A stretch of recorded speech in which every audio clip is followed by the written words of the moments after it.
Hi, everyone. Good morning, good afternoon, depending on where you are tuning in from.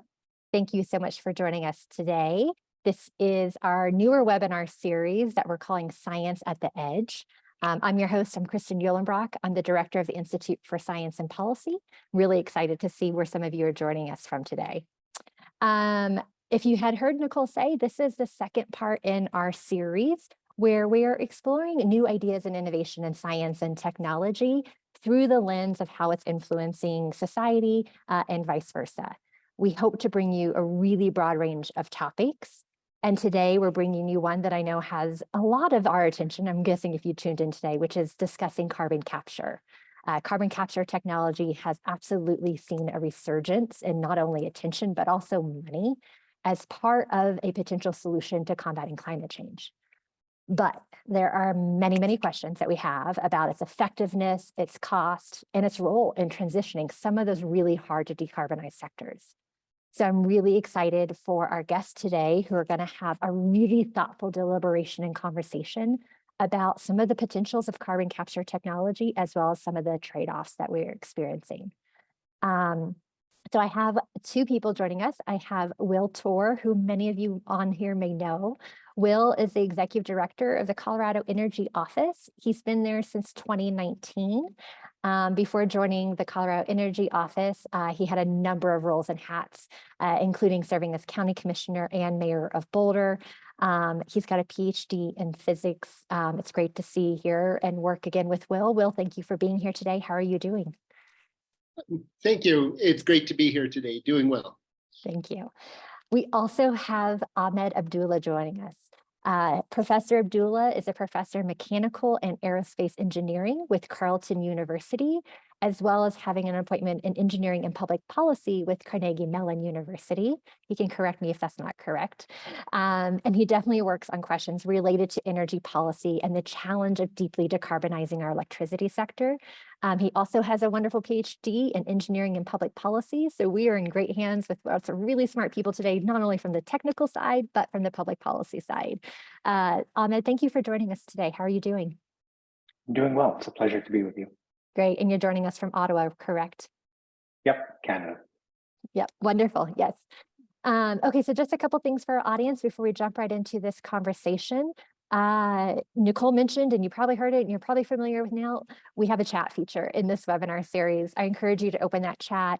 We can see your questions, and we will try to incorporate some of those questions throughout today's conversation. We really love the types of questions that we get and seeing them, but we don't always get to all of them. So just be aware that if we don't get to your question, my sincere apologies in advance, but hopefully we covered a theme or a topic related to it. But you're welcome to share them as we go throughout today's program. We have a recording available immediately happening right now, will be available afterwards. So you're welcome to share that with anyone who you think would be interested in seeing this talk. And we'll send that out in an email following today's program. So you're going to hear a couple acronyms today. Just want to kind of set that stage here. There's two kind of big ones that people have either read about and you may already know about. One is called CCUS. Carbon capture, utilization, and storage is what that stands for. So if folks slip into that, just know that's what we're talking about with that acronym. Another common acronym in this world is DAC, which is direct air capture. And again, we'll kind of explain those here. And I actually think we're going to maybe start right at the top. I'm going to turn with Ahmed. Ahmed, can you just do that kind of big picture overview? Give us this pleasure of describing what is some of these technologies that we're referring to. Well, you'll be the judge of whether it's a pleasure or not, but it's really a very large cluster of technologies. So when people talk about CCUS, it's not a single thing. It depends on what sources you're capturing the carbon from, which sinks you're putting the carbon into, and that could actually dictate your support or opposition as a member of the public. It could also dictate the amount of incentives or revenues that you could get from the technologies. Broadly speaking, these are technologies that aim to remove carbon generated by human beings and use them or fix them in a way that they wouldn't be kind of contributing to our greenhouse gas problem. So it could be capturing them from industrial facilities, could be capturing them from oil and gas wells, from power plants, or just taking them out of the air directly. And then the use part is putting it into the ground where it will remain permanently underground for centuries, or actually using it for whether it's carbonating beverages or making durable carbon, like carbon nanofibers, or of course, enhanced oil recovery, using the CO2 to generate more oil from depleted oil fields. So it's a really wide cluster or suite of technologies. Great, thank you. So so we're going to unpack some of the technologies first too, but let me bring Will into the conversation and then we'll kind of see how we go there too. So Will, you obviously are heading up our state planning here in Colorado around our greenhouse gas roadmap and we've had some number of work recently here related specifically to this technology. So how do you view this technology as a piece of the bigger part of your work? So, to give it some context, our legislature has adopted climate targets for the state of 50% cut in greenhouse gas emissions below 2005 levels economy-wide by 2030 and net zero by 2050. And the administration has developed a greenhouse gas roadmap that is really the strategic planning for how can we achieve those targets. Our work to date has largely focused on the 2030 target. And the initial roadmap really identified the 5 sectors that are responsible for the large majority of our GHG emissions. So electricity, transportation, industrial emissions, methane emissions from the oil and gas industry, and combustion of fossil fuels in buildings.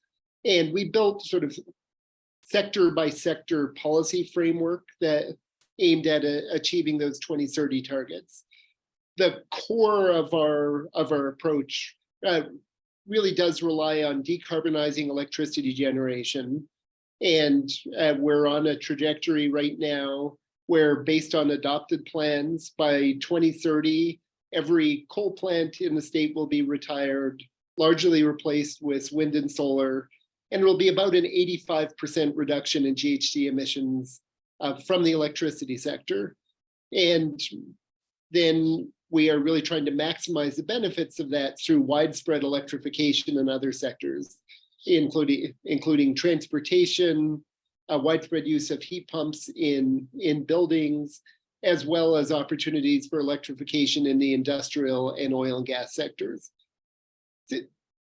But that's not going to get us all the way there, certainly for the 2050 target. Though, electrification and renewables in the electricity sector are our key near-term strategies. But if we're going to achieve net zero by 2050, we're going to need to look more broadly than that.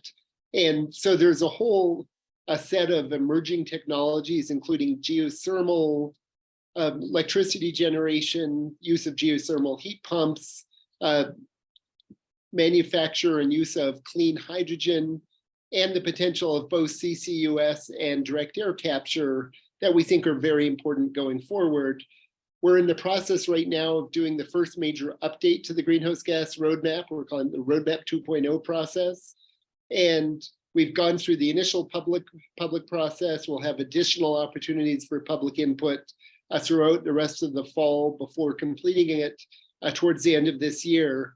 As part of that, we are really trying to map out the role of these emerging technologies. So that's sort of the context that we're looking at carbon capture in.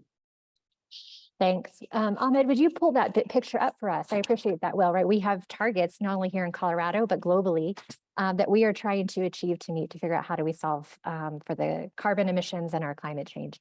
So take this technology lens a little bit bigger. What do you see happening as far as trends of use and uptake, not only here nationally, but internationally? This technology isn't new, but we are starting to see it's having a lot of attention right now. Will you give this that landscape assessment? Yeah, most of the studies suggest that we will need to deploy relatively significant amounts of carbon capture. That could be bioenergy with carbon capture. So this is growing crops and then harvesting those crops specifically to make power. It could be direct air capture. I mean, Canada's 2030 long-term strategy document, for example, says we might need up to 200 million tons of removal per year by 2050 from direct air capture.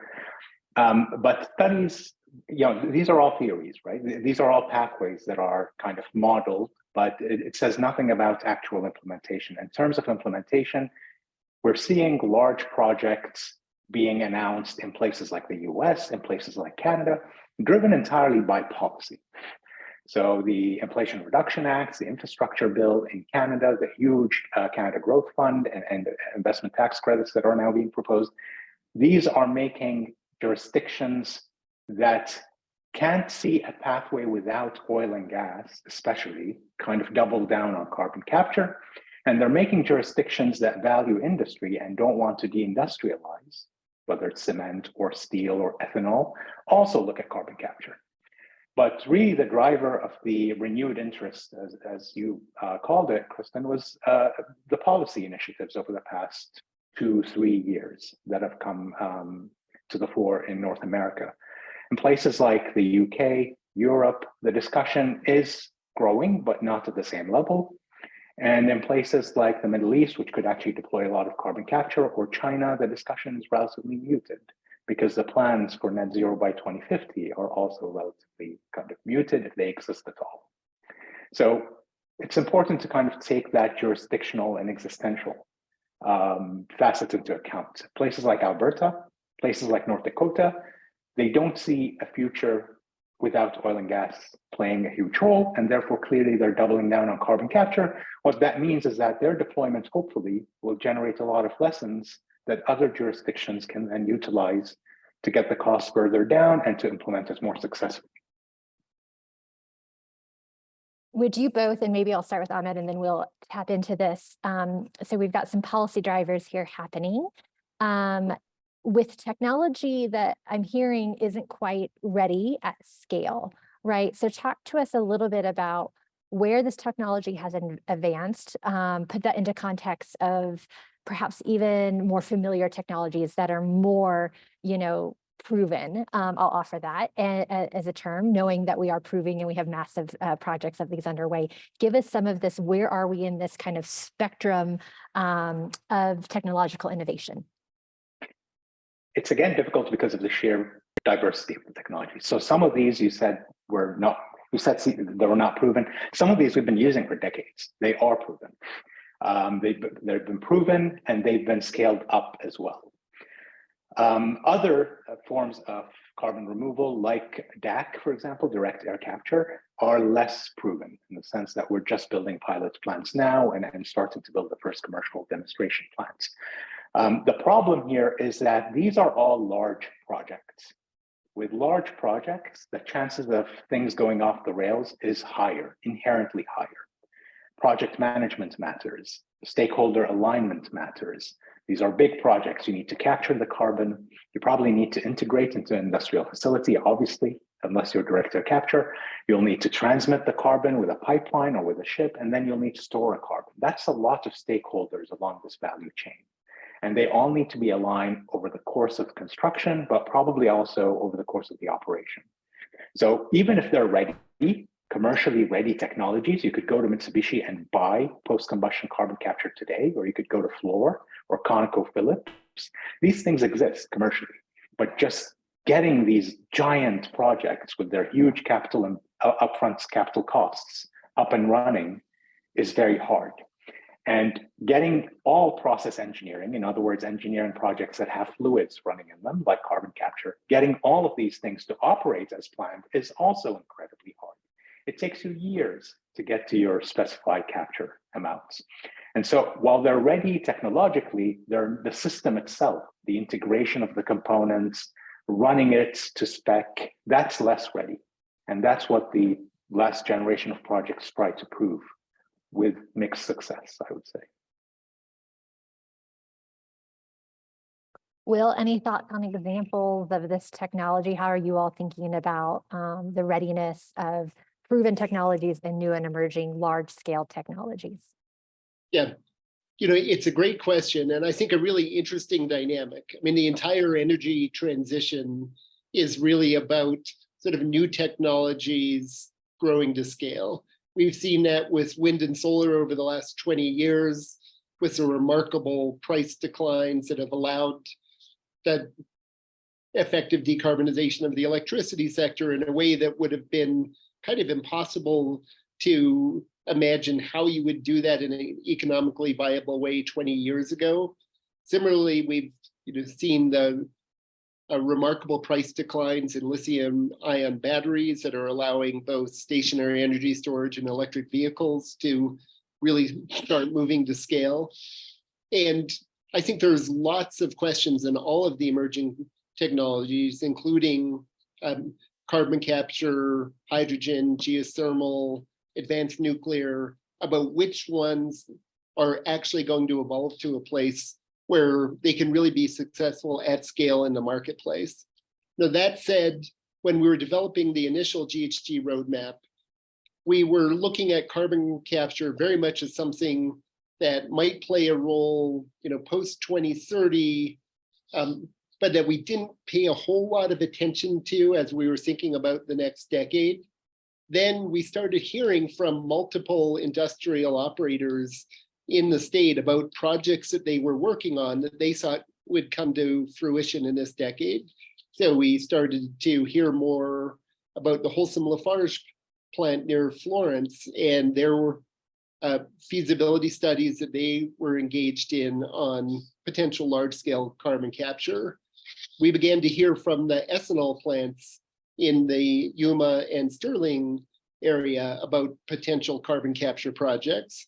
Ethanol is one place where carbon capture is probably among the most cost-effective because of the fact that the fermentation process creates a relatively pure CO2 stream, and so it's easier to capture.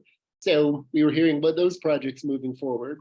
Then we started to hear from the Southern Ute Growth Fund, who were working with a Boulder-based company, 8 Rivers Capital, on the initial work to develop what's known as an alum cycle power plant on the reservation. That I think is a very interesting technology that has been, I think, proved at small scale.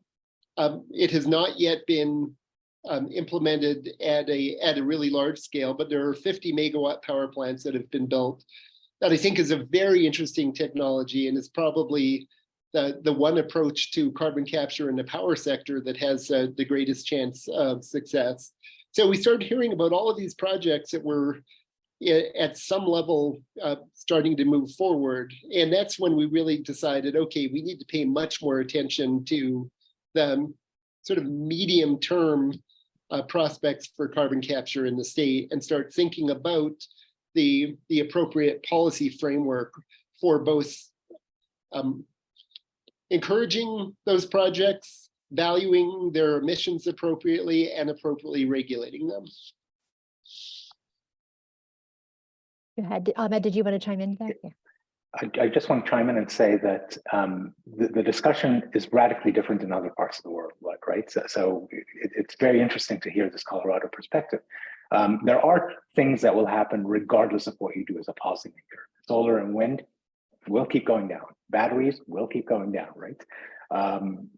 I'd say nuclear power, it's going to be hard to deploy that in huge amounts in order to reduce its cost. So it will always be a premium, a cost premium involved with nuclear, but it's also a low carbon technology that merits a lot of attention.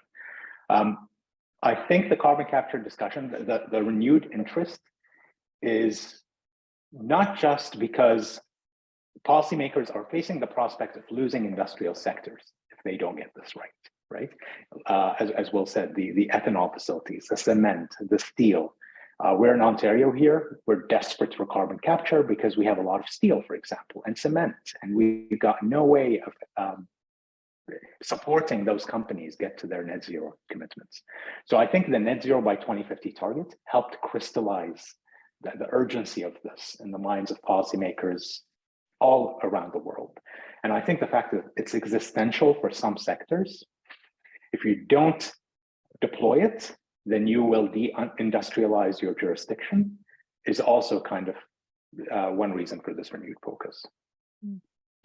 So can we put some context around cost a little bit? And obviously the market that can follow. You just alluded to, obviously we've thought about this through the lens of renewables, right? And the deployability at scale. One of our guests, one of our participants was wanting to give that big picture context. I don't know if either one of you have these numbers, but like at what amount of investment and knowing technology the price of that would change over time, would be needed, right, to contribute to reducing into a net zero economy. Do we have that economic scale of the cost? Any numbers anyone has? I'd be happy to take a stab at that. Great, and thank Will you. can correct me. But by the way, we've already invested billions, and I'm currently talking about North America. We've invested billions in carbon capture, double-digit billions, and most of it has failed. So we have to be realistic about that and learn from the failures. In terms of what do we need, we actually ran a study with a group of experts who deployed these technologies in the past. So people who built the plants in Canada and the US, and they all said you need to build 8 to 10 of these demonstration projects, $1 billion each, in order to finally sort out the kinks that they're facing. So in terms of what level of investment do we need? To build those plants, you're talking $10 billion. To build the associated infrastructure, pipelines, things like that, would also be a substantial investment. Then again, these numbers are only for stuff that we've had experience with in the past, these large post-combustion capture facilities. The alum cycle turbines that Will mentioned, or direct air capture, would have radically different cost profiles. But we're talking about a multi-decadal, double-digit billion-dollar efforts on a national scale to get these technologies kind of down to the point where an investor could make a credible decision to go or no go. And that's hard, as you can imagine, right? That's not an easy proposition. At the same time, it's an order of magnitude smaller than the Inflation Reduction Act measures, right? So we have to keep things in perspective. This is doable, difficult, necessary according to some industries. Well, anything to share there? I was thinking maybe we could talk a little bit about tax incentives that currently exist, since we're already here. I do want to come back to some of the reevaluation of where these projects have failed and some of those whys and what are we learning from that. But let's stick with the cost economics piece and the market piece a little bit, right? We've got the Inflation Reduction Act, IRA is completely beefed up, the 45Q here in the US. What are some of those other mechanisms that we've been seeing to help drive funding to this? And we had another person ask us about the role of a carbon tax in pairing it with this technology. Will, do you want to start? And Ahmed, please chime in as well too. Sure, I'd be happy to. But I think as you noted, certainly the biggest investments will be from the uncapped tax credits in the Inflation Reduction Act. The increases to the 45Q tax credit, the increase for direct air capture, I believe up to $185 a ton. Those are going to have, I think, a profound impact on the investments that take place. The Infrastructure Act also has a sort of funding more in the single billions as opposed to the tens of billions level for essentially demonstration projects, hubs for carbon capture and investment in carbon pipeline infrastructure that I think will be important in terms of moving some projects forward. But it's really those IRA tax incentives that are going to be the big dollars. From a state perspective, there are a couple of relatively small funding sources for carbon capture. So we have an industrial clean air grant program that has $25 million available, and an industrial tax credits that will generate a little under $200 million over the next decade, that a wide variety of industrial decarbonization technologies are eligible. These are competitive tax credits. So things like electrification, use of industrial heat pumps, the use of clean hydrogen, carbon capture are all eligible uses. And so we may see some projects come forward that apply for that funding for some of the capital costs of an industrial carbon capture project. The other place where, in Colorado, I think we will see incentives that could move carbon capture along is through our industrial emissions reductions rules. So under statute, our Air Quality Control Commission has to adopt rules that will achieve at least a 20% reduction in industrial greenhouse gas emissions sector-wide by 2030. There is currently a rulemaking process moving forward, and in the draft rule, carbon capture is an eligible technology, and there is a trading mechanism among companies that, while it requires companies to essentially maximize cost-effective investments on site and to really focus on other air pollutant reductions, especially in low-income and disproportionately impacted communities, it does allow trading, which could allow capital from multiple companies to help one larger carbon capture project move forward at a particular industrial operator. So those are, I think, the major potential incentives at the state level. So I'm very actually excited to hear that from I would say that one major problem with past CCS projects is this credibility of incentives issue. The incentives that were on offer were usually delayed. They were not very large. So they were huge amounts of money, but not large in context of what the investors needed to kind of make that decision and go for these projects. So we're seeing 3 or 4 different approaches to incentivizing CCS. It'll be very interesting to see in a few years which one succeeds. So the US approach has been that beefed up turbocharged 45Q. In Canada, we've kind of taken the concessional financing. So we give large grants upfront at very low interest rates. So Canada has taken the approach that the upfront capital cost of these projects is the big problem. So we're going to reward you for building them, whereas the US will reward you for capturing the carbon. So it's kind of more delayed, but the amount is so large that investors will still kind of gravitate towards that, of course, and supersize their projects in order to capture more carbon and get more money.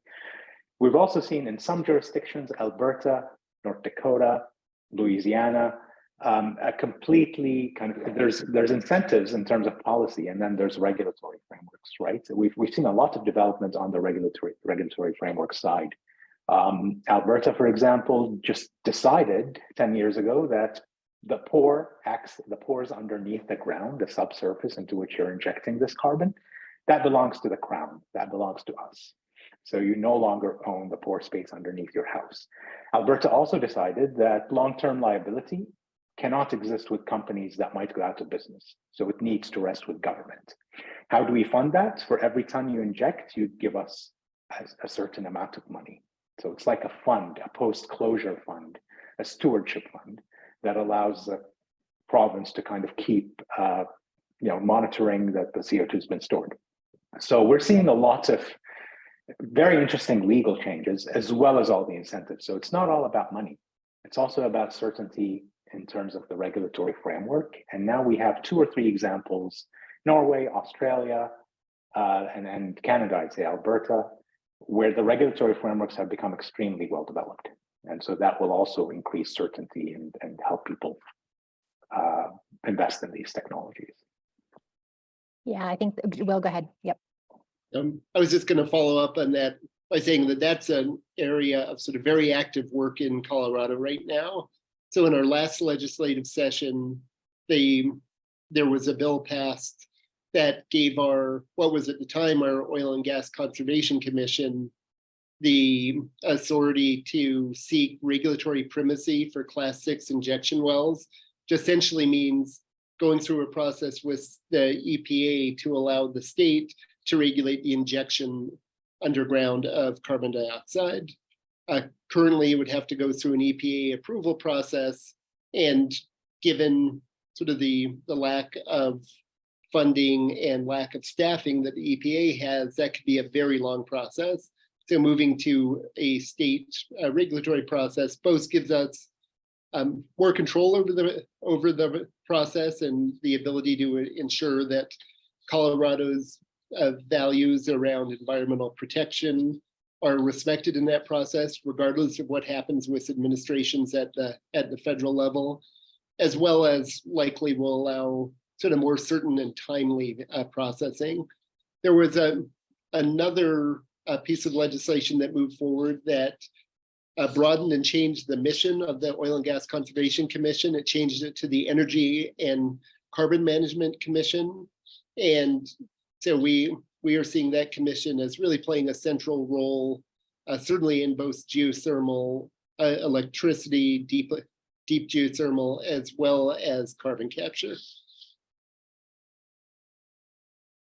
I'd just like to kind of make a comment as well, which is that many of these clarifications of the regulatory framework have nothing to do with oil and gas, right? Let's say you're Bill Gates and you want to build $1 billion plant that takes carbon from the air and puts it underground, and you want to do it entirely out of the goodness of your heart. I don't think he's made that commitment. I encourage him to do so. But you know, you need regulatory certainty for that. You need to know, you need the government also to have the expertise to monitor, to verify, to penalize if you do something right. If you do something wrong. And so we really do need much broader regulatory experience in states, especially states that don't have a lot of experience with this. And that regulatory experience takes decades, right? And needs to be carefully cultivated.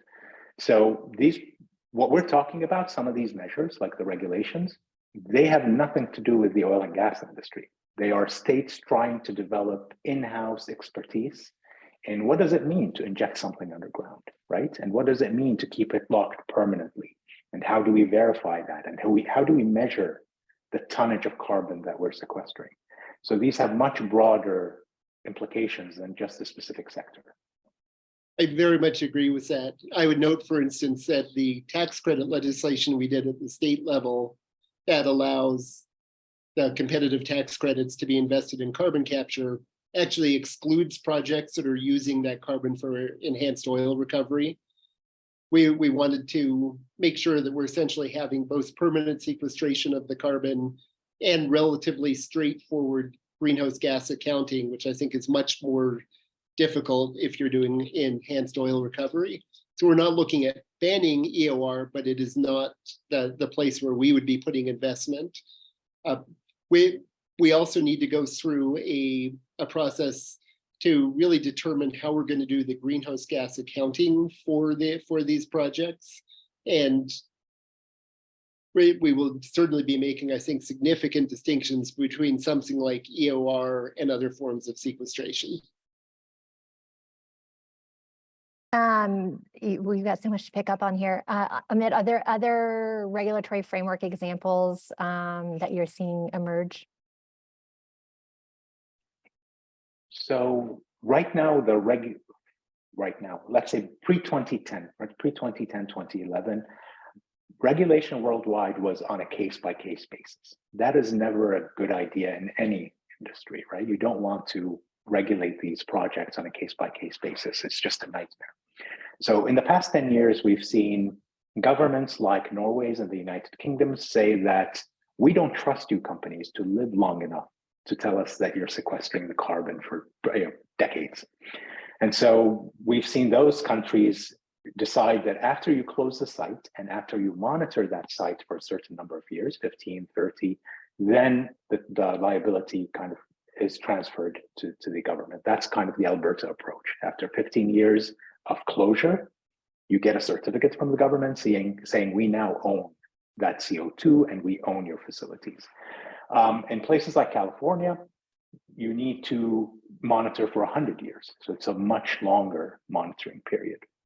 In terms of the biggest challenge really has been pore access. In other words, who owns the pores underneath that storage site or proposed storage site? Alberta has really been the only radical player here that said we own all the pores, whereas places like Texas, Louisiana kind of have to negotiate leases for that pore access. It's going to take a while for states and provinces actually to kind of decide what's right for them. It's going to take a while to decide which storage sites to prioritize, because that will actually affect the regulatory framework you choose, and you don't want to choose a site that happens to be unique so that your regulatory framework only applies to it. There are federal, provincial issues, as I'm sure there are federal state issues in the US, right? So there's a lot to work through here. And it's going to take a while for regulatory clarity to emerge. Like Alberta's, I'd say, has been the most innovative, but also the most hard-headed. We're going to do this. We're going to do this. We have the majority in the legislature, so we're going to pass it, which is, how government ought to work in a democracy, but also has generated some, as you can imagine, allergic reaction. The other good thing Alberta did, I would say, is splitting the value chain. In other words, you could be a CCS player and do no capture. You could just own pipelines. And you could kind of charge a fee for service. If someone wants to inject their carbon from their ethanol plant, you tell them the guidelines, what the carbon should look like. And then they charge you, you charge them per ton that you move through their pipelines. You've got hubs forming where people are responsible just for the storage and not the transmission or the capture. So the splitting of the value chain in Alberta has been very innovative because it meant that you as a developer are no longer responsible for everything, right? And you don't have to negotiate with people in a different municipality or a different county who don't know you, who don't trust you, maybe rightly. So that splitting of the value chain has allowed coalitions and consortia to emerge that are more organic. Is that helping with permitting, right? So we have a question here from one of our guests about just the difficult environment that permitting is and heading to. Permitting and siting, I would offer both of those. Is this going to make it more nimble as you're potentially thinking if you're splitting that value chain up? Is it going to make it more difficult? What sort of infrastructure is needed? What sort of regulatory framework is really being talked about right now when it comes to permitting, both whether that's kind of the pipelines and then the storage? And I want us to talk a little bit more about storage too, but let's stick in this permitting regulatory framework a little bit. I don't know, Will, if you want to start it and Ahmed add into this as well. Yeah. Well, I can say a little bit about it. I mean, largely what I would say is that there's a lot of challenges that I think Colorado still has to figure out. We're very much at the beginning of that process. So, on the storage side, there will have to be both significant public input and a lot of technical work done over the next year or two to develop the application to the EPA for regulatory primacy. So I think we'll be answering a lot of questions in that process. When it comes to a variety of other questions, so pore space ownership, the CO2 pipeline permitting process, we really did not touch those in the legislation this year. And so the question of which ones of those may require additional legislation, which ones of those will be able to be addressed purely through sort of regulatory decision-making by the Energy and Carbon Management Commission, I think is still a bit of an open question. So I would be very interested in hearing from Dr. Abdulla more about how this is being addressed in other jurisdictions. Well, so permitting will always be longer than we'd like, and I think rightly so. Citing these things will be difficult because we know where the sources are, but the transmission corridors can always be a matter of debate. We've also seen that the people running your project really matter. So for example, to give you an example, Petronova in Texas, which was this large coal-fired retrofit, CCS retrofits project. For example, they made it part of their standard culture and operating practice that they report spills of everything. If it's not water, you report it, even if it's a cup of something, right?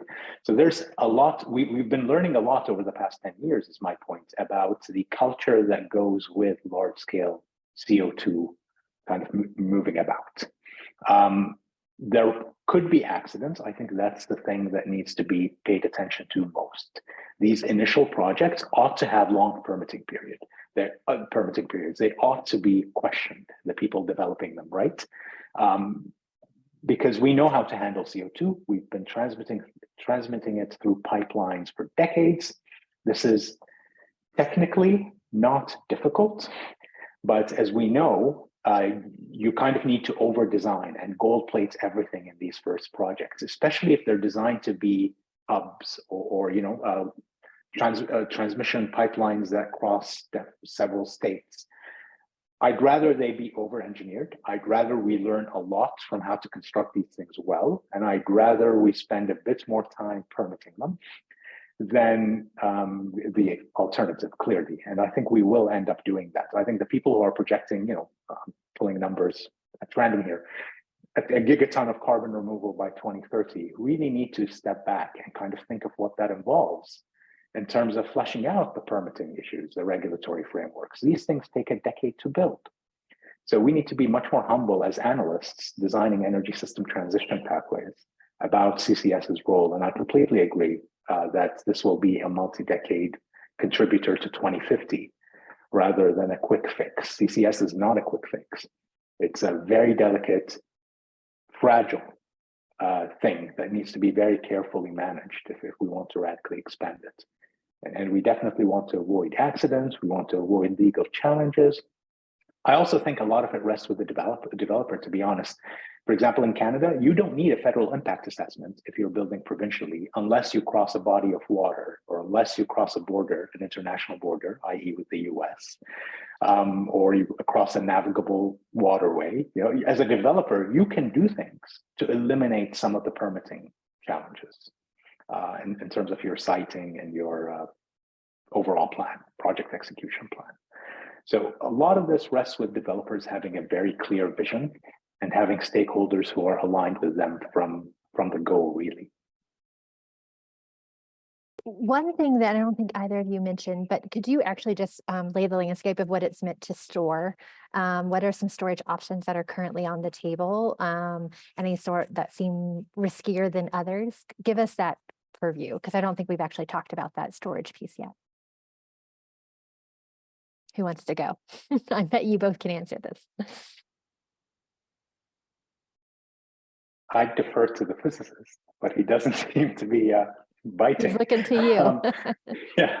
So when we say storage, use and storage are the two things, right? So when we say use, we refer to everything but storage, technically, right? So use of carbon that is captured can be in everything from the food and beverage industry, fire extinguishing industry uses quite a bit of CO2.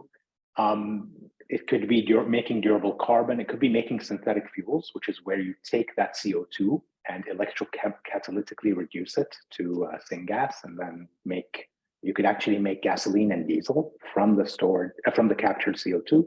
But when we talk about storage, we are talking about permanent geologic sequestration. So going way beneath groundwater, way beneath any of these shales, and storing the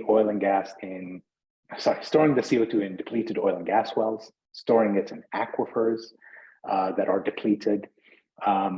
It could be storing it in other geological formations that we've studied extensively and we know can capture a lot of CO2.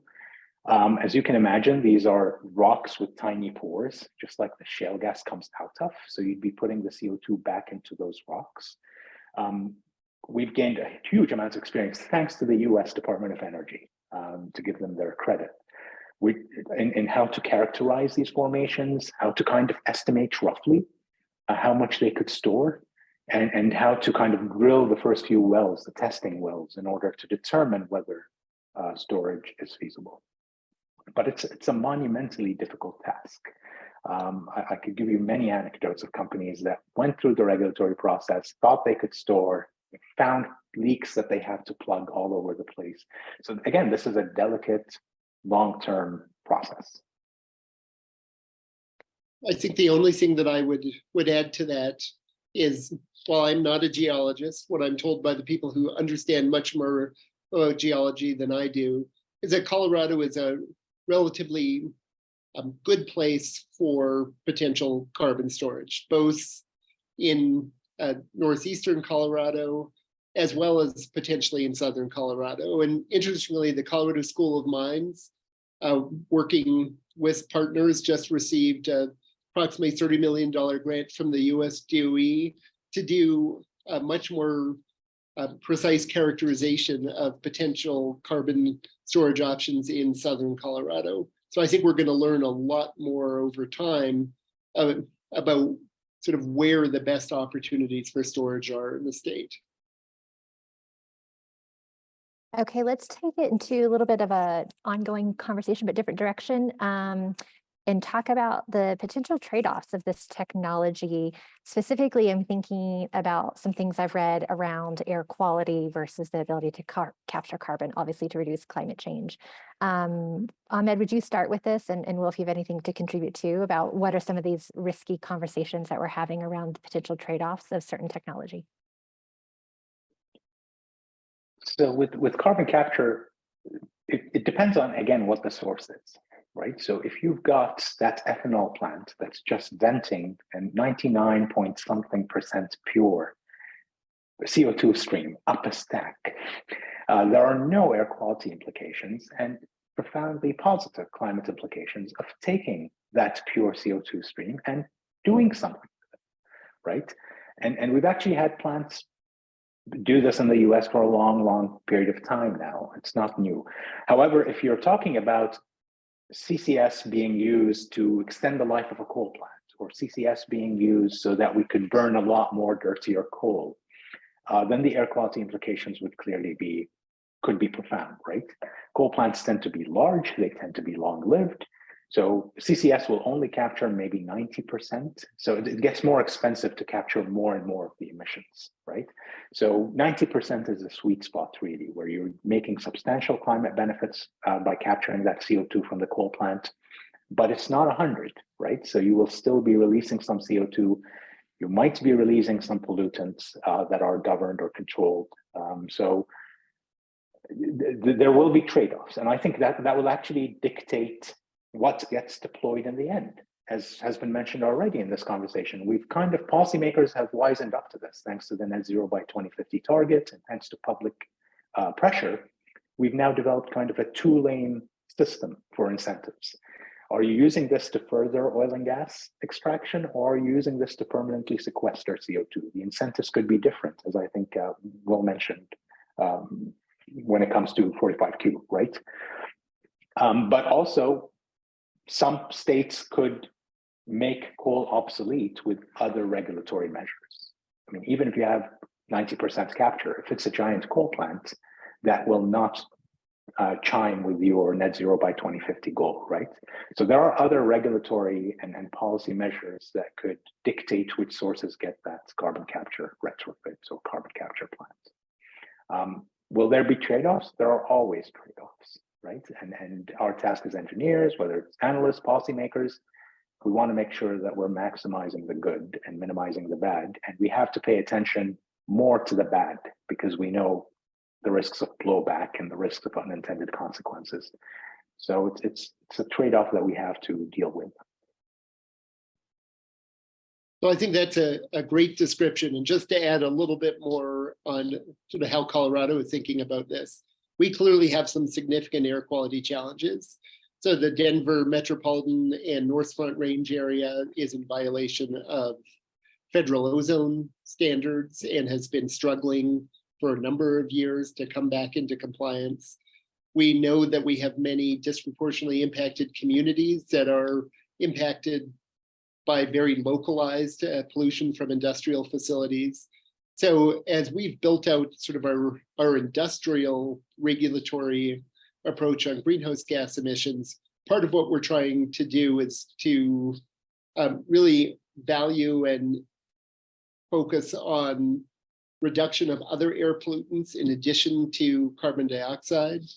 And so under the proposed industrial GHG standards, you would have to first show that you had maximized cost-effective emissions reductions on site before you would be allowed, for instance, to be trading for CO2 reductions through CCUS at another site. And you would in fact be still required to do additional efforts to reduce other pollutants that impact both the region and the immediate neighbors. When it comes to the electricity sector, Colorado already has a requirement for utilities to file clean energy plans that achieve at least an 80% emission reduction by 2030. As part of that process, our utilities already have approved electric resource plans that will retire every coal plant in the state by 2030. So we are not going to be using CCUS on coal plants, even just from a pure economic perspective. We're in a world right now where simply operating and maintaining existing coal plants without CCUS, which adds cost, is somewhere around 4 to 4.5 cents per kilowatt hour, whereas utility scale wind is coming in at around 2 cents a kilowatt hour. There's no world where it would make sense, even just economically, to keep those coal plants operating. Where I think there's a potential role in the electricity sector is really as we think sort of post 2030 about how do we get from the 85% decarbonization pathway that we're on to something approaching, 100% carbon free. Our governor has a goal of 100% clean electricity generation by 2040. We're currently doing analytical work to map out a variety of different potential trajectories to achieve that. Could there be a role for carbon capture in that? I think that there could. And again, the technology that I think is most interesting there is the alum cycle. There's a company called Net Power that has really done the early commercialization of this, where you would essentially be burning gas in a pure oxygen environment, where the combustion basically gives you H2O and CO2. You can cool it down to condense out the water vapor and end up with a fairly high concentration CO2 stream. And what's interesting about it is because there's still an energy cost to create that pure oxygen, but it doesn't have to happen at the same time that you are doing the combustion. So you could use low-cost wind and solar to pay that energy cost. And it potentially becomes a very interesting technology that would have minimal emissions, at least as long as you're doing a good job of eliminating any upstream methane emissions in the process. So will we see CCUS playing a major role in the power sector? Certainly not in that first 85%. I think they're one of a number of technologies, including long duration storage, use of clean hydrogen, geothermal electricity generation, advanced nuclear, that are sort of all in contention, and all of which have major questions about which ones are going to be able to scale. Great. Let's in our last few minutes here, let's tackle just a couple things. I'd be curious, and this comes from both an audience question and something that we had talked about around any sort of thoughtful new ways of doing business, thoughtful strategies around community engagement when it comes to potentially siting of these projects. What would be some of those big things that you think should be done? So one thing that I would say that is, I think, increasingly becoming part of the legislative structure in Colorado is a particular focus on impacts in disproportionately impacted communities, like communities that have been redlined in the past, communities that are subject to high levels of air pollution today, where in the legislation that passed this year, giving the ECMC the authority to seek regulatory primacy, there's specific direction around both engagement in disproportionately impacted communities, and that ultimately there has to be a finding that there are not net negative impacts in those communities before a project could be approved. I think that structure is something that is very important and that we will see going forward. The other thing that I would say that I'm hoping we'll learn a lot from, another piece of legislation this year required the Energy Office to work with outside consultants to develop a carbon management roadmap for the state that would really do much more to both quantitatively and qualitatively understand the potential role of a variety of approaches to carbon capture and carbon dioxide removal, And as part of that, there is a requirement for very broad community consultation, as well as working with workers and labor to make sure that we're looking at this, not just from a perspective of emissions reductions, but from a perspective of how does it affect communities and what opportunities does it give for good jobs for workers. I think particularly those workers who are potentially seeing jobs and skills that they've had in the fossil fuel industry perhaps transitioning.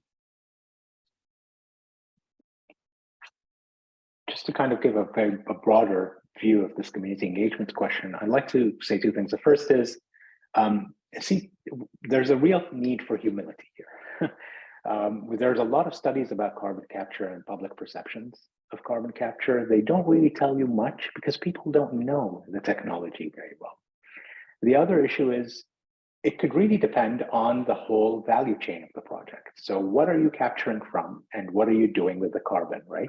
So if you're talking to someone who is very anti-oil and gas, if you say I'm capturing from a refinery and using it for enhanced oil recovery, you're probably going to get opposition, right? But if you're talking about direct air capture of CO2 and permanent sequestration, that opposition might become support. So the nature of the technology is that support or opposition will be fragmented. The other thing is that this is not a new nuclear power plant or a new wind plant, which sadly also get opposed, right? So you're not coming into a political economy and changing it by interfering with people's habits or infrastructure or aesthetics. We know where the sources are. People who work in those plants usually live around those sources. So there's usually a political economy that exists that is supportive of industry or of infrastructure development. This is not always the case. I'm saying it's probably more likely than a new wind plant. And so you might not get opposition for precisely the reasons we just heard. You might get a lot of support from people who want to transition from, the process industries to a new process that actually helps remove the carbon. So we need to be very humble, and I say that because engineers and project developers are often really bad at this, and they don't need to be. Obviously, one of my tasks is teaching my students not to be this bad at it. But community engagement is an art, a science. It needs to be open, transparent, accessible, two-way communication, literally co-producing the future with the people you're talking to. It can't be imposing things, whether they are values or actual pieces of steel. So will we get this right? I really hope we do. The community engagement thing we got wrong with nuclear, we got wrong with wind, and it set us back substantially, I think, especially with wind. I completely agree that we should be deploying a lot more, right?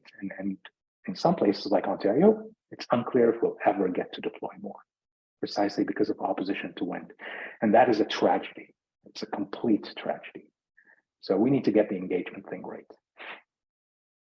Great, thank you. Let me leave you both with just a final closing thought, kind of a little bit of a grab bag here. If you want to give me something that gives you excitement, that you're somewhat optimistic about regarding this technology, something that you're quite concerned about, if you want to do both sides of that coin, I would love that. Or anything else I maybe should have asked you. It's something surprising that you want to share. I would love both of you to just kind of give me some final thoughts here for our audience. And why don't I start with Will, and Ahmed, why don't you close this out? Sure. I think I would just say that one of the things I've been very excited about over the last several months has been conversations that we've been having with the state of Wyoming, a state that we've often clashed with on energy policy in past years. But our governor and the governor of Wyoming just a few weeks ago signed a memorandum of understanding for the two states to work together to advance direct air capture. And I think that kind of bipartisan collaboration isn't something we see very much, and is one of the things I'm most excited about right now in this space. I'd say the sheer amount of activity, the kind of crystallization of the 2050 target in people's minds and in countries' minds, local jurisdictions, regional, global, gives me a lot of excitement. The fact that we got, for example, 25 new projects being proposed in Alberta in just one province, and Ontario's doing a lot of work on CCS as well to deal with its industrial sector's emissions. It gives me a lot of excitement. Another thing that gives me excitement is the fact that we have a lot more students who don't want to be just engineers. They want to be engineers and policy analysts and do some economics. In terms of skepticism and challenges, I think this will be once the rubber hits the road and we need to permit many, many megatons of carbon removal. I think permitting and public opposition and these things could rear their head, and we need to be prepared. Well, thank you both. I feel like you gave us a lot to think about here. That's quite critical as we think about the future of this. Obviously, we weren't here to give people the answer, but just some of the thinking that's happening internationally all the way down to here in Colorado. I'm very grateful both for Professor Ahmed Abdulla and Will Toor for joining me today. And thank you all from our audience for tuning in and listening. Stay tuned. We're going to come back with a new episode, something completely different here in hopefully about a month. And we'll kind of keep you posted. Thanks, everyone. Have a good day. And Nicole, drop some links in the chat there if you're interested. Take care.